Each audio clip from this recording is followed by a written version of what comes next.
El Festival Flamenco de Gines, organizado por la Delegación de Cultura del Ayuntamiento, inició este martes su 12ª edición con una interesantísima conferencia en la Casa de la Cultura sobre el 20 aniversario de la muerte de Camarón de la Isla, una ponencia que corrió a cargo de su productor musical durante muchos años, Ricardo Pachón Capitán.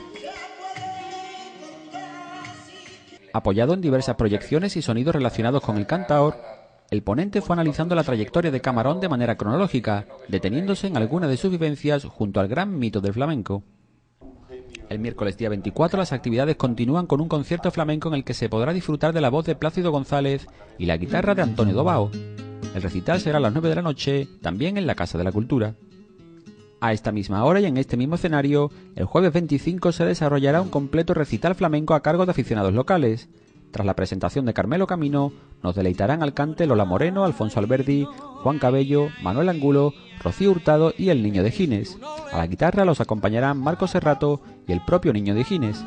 El viernes 26 las actividades continuarán con un concierto flamenco a cargo de María José Carrasco, quien estará acompañada a la guitarra por Miguel Iglesias. La cita una vez más a las 9 de la noche en la Casa de la Cultura.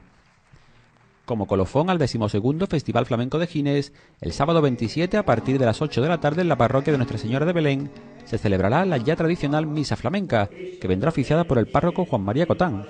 Las voces vendrán de la mano de los cantaores como Rocío Hurtado, Nicolás Camino, Alfonso Alberdi, Manuel Angulo, el Niño de Gines, Juan Cabello y Lola Moreno.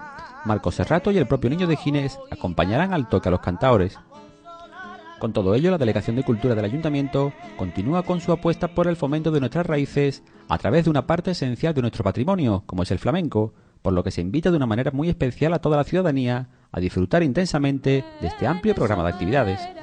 Cuando salgo de calle, me llevo saga pa' donde no la hay, yo regalo.